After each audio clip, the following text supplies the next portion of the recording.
മഹിളാ സംഗമം സംഘടിപ്പിച്ചു. മഹിളാ മോർച്ചയുടെ ആഭിമുഖ്യത്തിൽ കരുനാഗപ്പള്ളിയിലാണ് മഹിളാ സംഗമം നടത്തിയത്. മോദിയുടെ കൈകൾക്ക് ശക്തി നൽകുവാൻ കേരളം കൂടി എടുക്കേണ്ടതുണ്ടെന്നും ഈ തെരഞ്ഞെടുപ്പിൽ എല്ലാവരെയും അത്ഭുതപ്പെടുത്തുന്ന വിജയമായിരിക്കും എൻഡിഎക്കുണ്ടാകാൻ പോകുന്നതെന്നും പരിപാടി ഉദ്ഘാടനം ചെയ്ത പ്രീതി നടേശൻ പറഞ്ഞു. പ്രധാനമന്ത്രി നരേന്ദ്രമോദിയുടെ കൈകൾക്ക് ശക്തി നൽകുവാൻ കേരളത്തിൽ എൻഡിഎ അധികാരമേറ്റെടുക്കേണ്ടതുണ്ടെന്നും ഈ തിരഞ്ഞെടുപ്പിൽ എല്ലാവരെയും അത്ഭുതപ്പെടുത്തുന്ന വിജയമായിരിക്കും എൻഡിഎക്ക് ഉണ്ടാകാൻ പോകുന്നതെന്നും പ്രീതി നടേശൻ പറഞ്ഞു.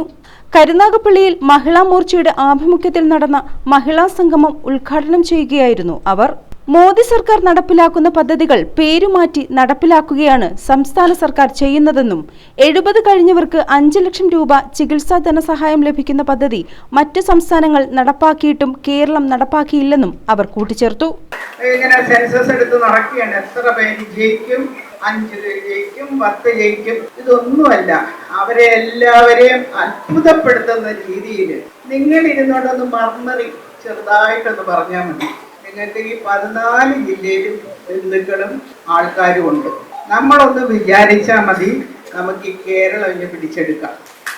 നിങ്ങളത് ഞാനീ പറയുന്നത് എന്താണെന്ന് വെച്ചാൽ, നമ്മളെല്ലാവരും ഇപ്പോഴത്തെ ശാസ്ത്രജ്ഞന്മാർ പറയും പോസിറ്റീവ് എനർജി ഉണ്ട്, നെഗറ്റീവ് എനർജി ഉണ്ടെന്ന്. നമ്മുടെ ഋഷീശന്മാർ പറഞ്ഞിരിക്കുന്നത് എന്തുവാ?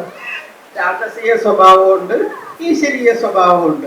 നമ്മൾ ഈശ്വരീയ സ്വഭാവത്തിൽ ഭഗവാനോട് പ്രാർത്ഥിച്ചുകൊണ്ട്, ഭഗവാനെ ഈ കേരളത്തിനെ ഒന്ന് രക്ഷിക്കണേ എന്ന് പ്രാർത്ഥിച്ച് നമ്മുടെ അമ്മമാരുടെ പ്രാർത്ഥന മതി.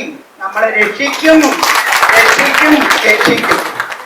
കുട്ടികളുടെ നല്ല ഭാവിക്ക് വിഭാവനം ചെയ്ത PM ശ്രീ പദ്ധതി ഒപ്പിട്ടിട്ട് ചിലരുടെ സമ്മർദ്ദം കൊണ്ട് പിൻവലിച്ചെന്നും അവർ പറഞ്ഞു.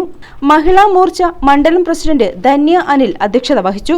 ബിനിര രാജൻ, ഇന്ദിര രാമചന്ദ്രൻ, ശ്രീജ അശോകൻ, ശാലിനി രാജീവ്, അഡ്വക്കേറ്റ് ജയലക്ഷ്മി, ലതാ മോഹൻ, സജിമോൾ, സജിത, തൊടിയൂർ വസന്തകുമാരി, തൊടിയൂർ രാമചന്ദ്രൻ, VS ജിതിൻ ദേവ് തുടങ്ങിയവർ പങ്കെടുത്തു.